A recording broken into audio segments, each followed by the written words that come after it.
அம்மா அவர்கள் காலஞ்சென்ற அம்மா அவர்கள் மக்களுடைய அன்பை எல்லாம் பெற்ற நம்முடைய புரட்சி தலைவி அம்மா அவர்கள் ஆண்டவனோடு இருந்து இதெல்லாம் பார்த்துக்கிட்டு இருக்கிறாங்க. இன்னைக்கு எடப்பாடி பழனிசாமி அவர்கள் இந்த கட்சியை கான்ட்ராக்டருக்கு தாரை வார்த்திருக்கின்றார். அவர் போட்டிருக்கக்கூடிய வேட்பாளரை மட்டும் பாருங்க. கிளாஸ் ஏ கான்ட்ராக்டர் பையனா சீட்டு, மணல் கடத்துறீங்களா உங்க தம்பி பையனுக்கு சீட்டு. நீங்க இதுக்கு முன்னாடி எனக்கு மெடிக்கல் காலேஜ் தமிழ்நாட்டில் வரும்போது கான்ட்ராக்ட் எடுத்து கட்டினீங்களா உங்களுக்கு சீட்டு.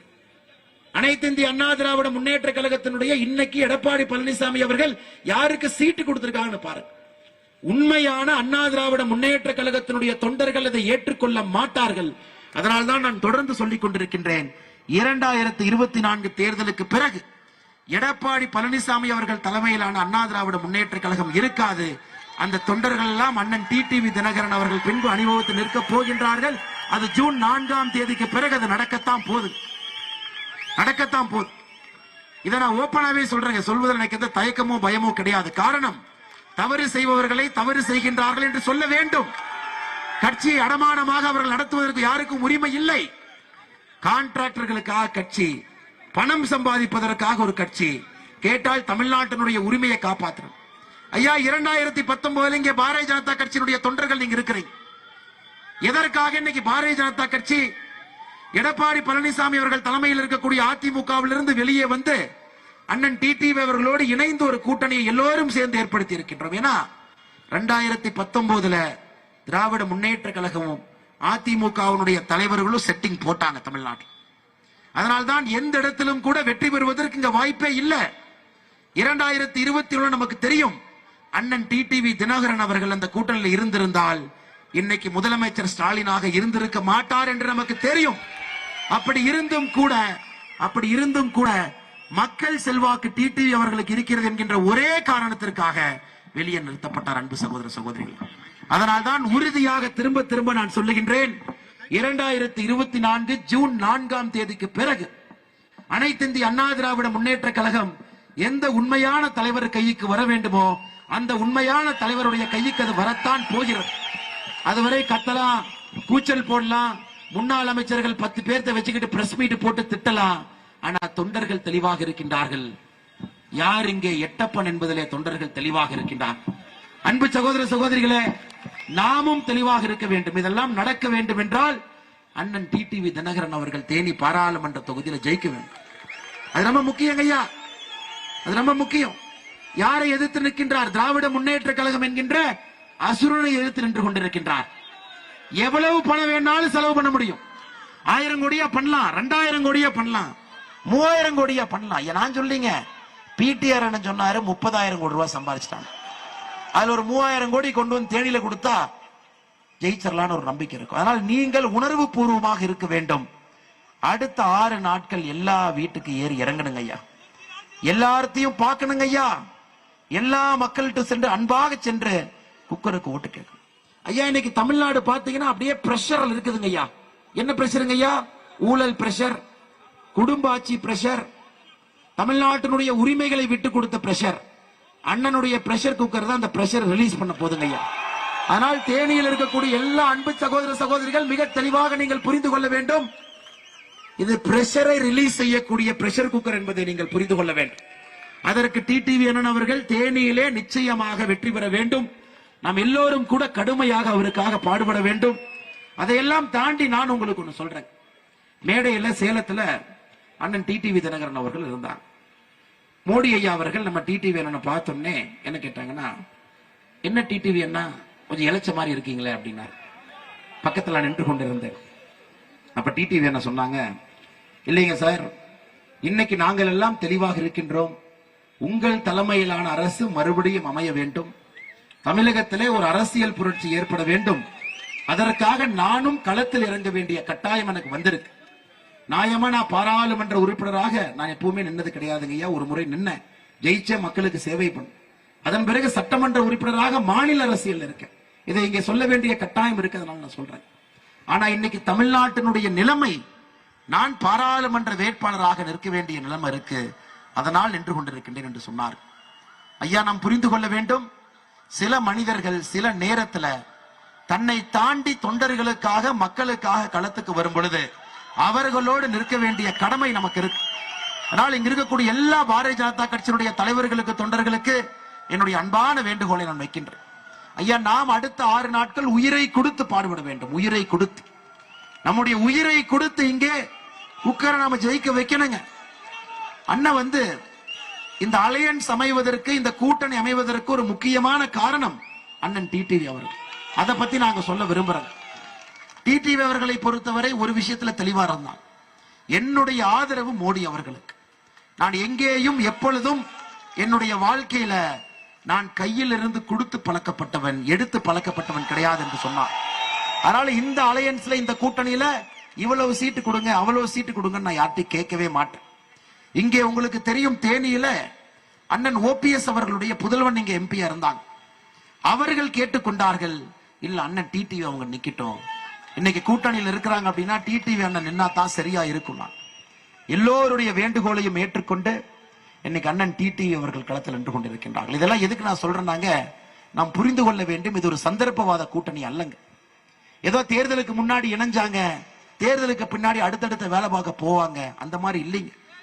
இன்று ஆரம்பிக்கக்கூடிய அந்த கூட்டணி, நடந்து கொண்டிருக்கக்கூடிய கூட்டணி 2026 அரசியல் மாற்றம் வருவரை இந்த கூட்டணி ஓய போவதில்லை. எதுக்கு அரசியல் மாற்றம் வரணுங்க? தாய்மார்கள் நின்று கொண்டிருக்கின்றார்கள். தாய்மார்களுடைய வாழ்க்கை முன்னேற வேண்டும் என்பதற்காக, தாய்மார்கள் நல்லா இருக்கணும் என்பதற்காக, தாய்மார்களுக்கு மத்திய அரசு, மாநில அரசுடைய எல்லா திட்டங்களும் வீட்டுக்கு வந்து சேர வேண்டும் என்பதற்காக. அன்பு சகோதர சகோதரிகளை, நீங்கள் களத்தில் இருக்கணும், கடுமையாக பாடுபட வேண்டும். மக்கள் செல்வன் அண்ணன் டிடிவி தினகரன் அவர்களை பெருவாரியான வாக்கு வித்தியாசத்தில் நாம் அவரை வெற்றி பெற செய்ய வேண்டும். இதையெல்லாம் நீங்கள் செய்வீர்கள் என்கின்ற முழு நம்பிக்கை இருக்கு.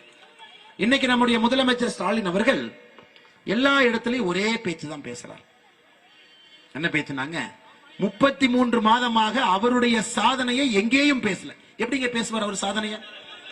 தமிழகத்தை டாஸ்மார்க் வருமானத்தை நம்பர் 1 மாநிலமா மாத்திருக்காரு. எப்படி பேசுவாருங்க? தமிழ்நாட்டை கஞ்சாவினுடைய தலைநகரமாக மாத்திருக்காரு. எப்படி பேசுவாருங்க? குடும்ப ஆட்சியினுடைய கூடாரமா மாத்திருக்காரு. எப்படி பேசுவாங்க? ஒரு அமைச்சர் அல்ல, 35 அமைச்சர்கள் எல்லோரும் போட்டி போட்டுக் கொண்டு லஞ்சம் வாங்கின்றார்கள். எப்படி பேசுவாங்க?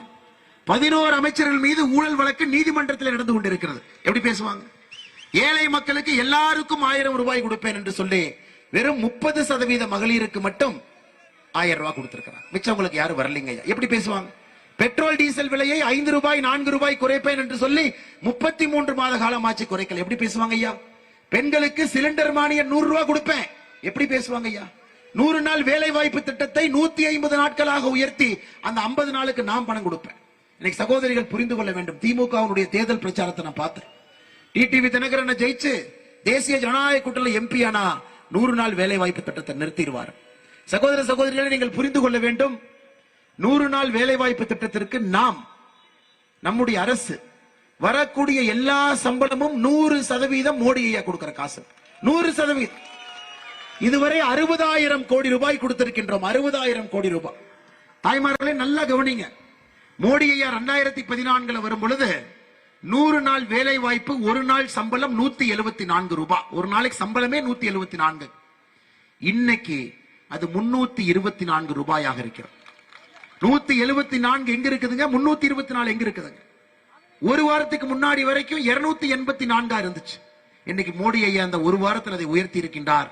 எப்பொழுதும் உங்களோடு நாங்கள் இருப்போம். 60,000 கோடி ரூபாய் செலவு செய்திருக்கின்றோம். இன்னும் செலவு செய்யும். இவங்க சொன்ன 100 நாள் வேலை வாய்ப்பு திட்டத்தை 150 நாட்களாக உயர்த்த மாட்டார்கள். ஆனால் மத்திய அரசின் மீது பழி போடுவாங்க. திமுக இன்னொரு பழி போடுறாங்க. பிஜேபி தேசிய ஜனநாயக கூட்டணி ஜெயிச்சா பெண்களுக்கு வர்ற 1000 ரூபாயை நிறுத்திடுவாங்களாமா. பாருங்க, சொன்னது நீங்க கொடுக்கறதா சொன்னீங்க. அதிலும் முழுமையாக கொடுக்க முடியல. வெறும் 30% மகளிருக்கு மட்டும் கொடுக்கறீங்க. ஆனா பழிய எங்க மேல போடுறீங்க? அன்பு சகோதர சகோதரிகளை, நீங்கள் தெளிவாக இருக்க வேண்டும். இன்னைக்கு இந்தியால ஒரு தலைவர், ஒரு பிரதமர் ஏழையை பற்றி எப்பொழுதும் சிந்தித்துக் கொண்டிருக்கின்றார்.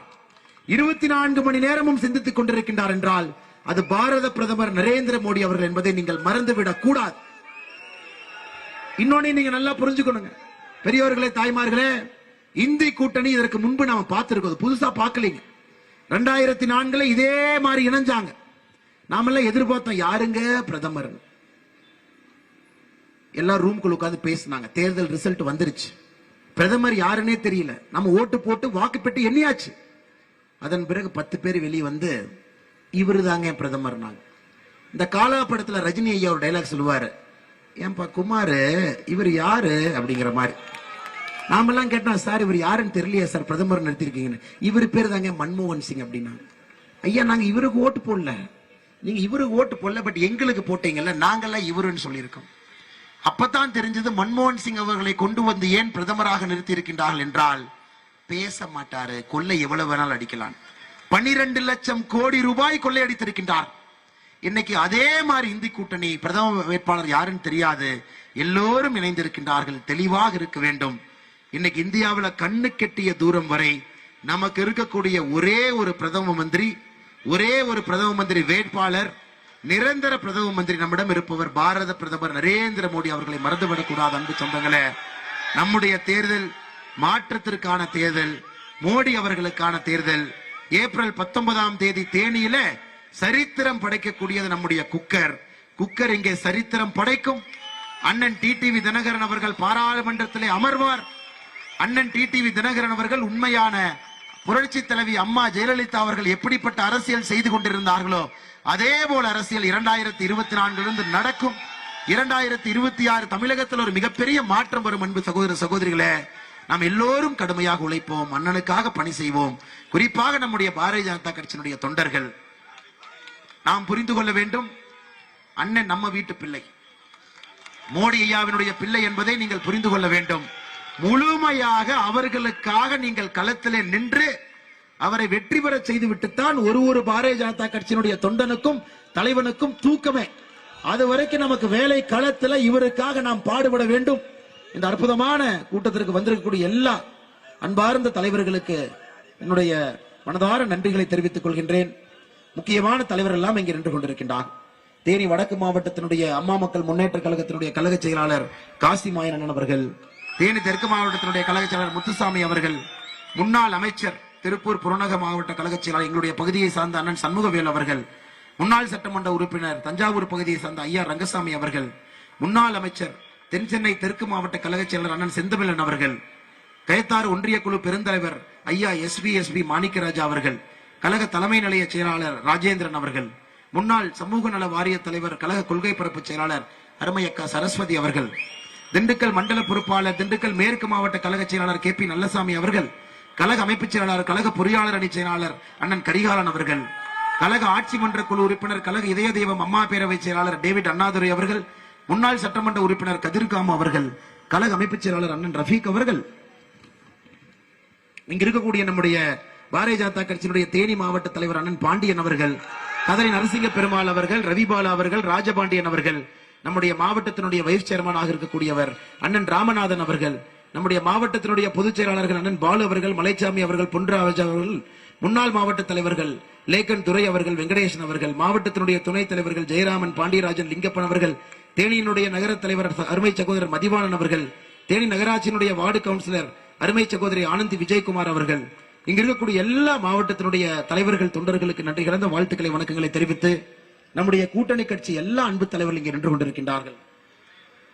அனைத்து இந்திய அண்ணா திராவிட முன்னேற்ற கழகத்தினுடைய தொண்டர் உரிமை மீட்பு குழு OPS ஐயா, அதனுடைய மாவட்ட செயலாளர் சையத் கான் அவர்கள், தமிழ் மாநில காங்கிரஸ் சார்பாக வந்திருக்கக்கூடிய மூத்த தலைவர்கள் அண்ணன் மகேந்திரன் அவர்கள், செல்வேந்திரன் அவர்கள், பாட்டாளிகள் வந்திருக்கின்றார்கள். பாட்டாளி மக்கள் கட்சியினுடைய தலைவர் ஈஸ்வரன் அவர்கள், இந்திய ஜனநாயக கட்சியினுடைய தலைவர் ஆனந்தன் அவர்கள், தென்னிந்திய ஃபார்வர்ட் பிளாக்கினுடைய தலைவர் தெய்வம் அவர்கள், ஜான் பாண்டியன் அண்ணா, தமிழக மக்கள் முன்னேற்ற கழகத்தினுடைய தலைவர் தில் பிரசாத் அவர்கள், பாலா அவர்கள், இங்க வந்திருக்கக்கூடிய எல்லா அன்பு தொண்டர்களுக்கு தலைவர்களுக்கு எங்களுடைய நெஞ்சார்ந்த நன்றிகளை தெரிவித்து ஒரு பெரிய எழுச்சியோடு அண்ணனுக்காக நின்று கொண்டிருக்கின்றோம். நானும் ஓடி வந்தங்க ஐயா, கோயம்புத்தூர்ல இருந்து எனக்கும் அங்கே பிரச்சாரம் இருக்கிறது. ஓடி வந்ததற்கான காரணம் ஐயா, நாம இவரை கைவிட்ட கூடாதுங்க ஐயா. பழகி பார்த்தால் தான் தெரியும் எவ்வளவு இனிமையானவர் என்று.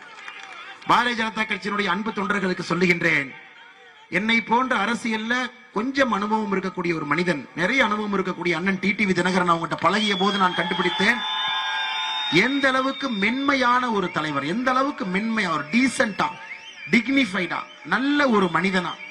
எதை பேசினாலும் கூட தொண்டர்களை சார்ந்து, எதை பேசினாலும் கூட தமிழகம் நல்லா இருக்கும்.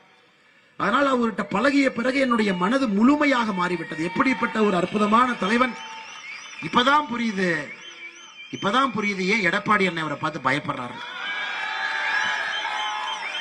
அவர்கிட்ட பழகின பிறகுதான் தெரியுது. அதனால அன்பு சகோதர சகோதரிகளே, இந்த மனிதரை நாம் வெற்றி பெற செய்ய வேண்டும், எல்லோரும் அவரோடு இருக்க வேண்டும் என்கின்ற அன்பார்ந்த வேண்டுகோளை உங்களுக்கு வைத்திருக்கு வந்திருக்கக்கூடிய எல்லா நம்முடைய அன்பு தொண்டர்களுக்கும் நன்றிகளை தெரிவித்துக் கொள்கின்றோம். நன்றி, வணக்கம். பாரத் மாதா கி ஜெய். நான் நன்றி உரை சொல்கிறேன். நமது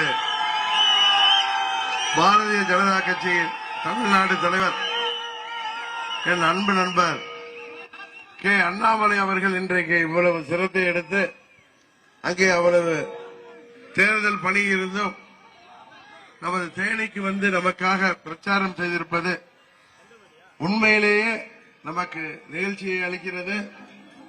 இந்த கூட்டணி வருங்காலத்தில் என்றென்றைக்கும் தொடரும் என்று அன்றைக்கு சொன்னேன்.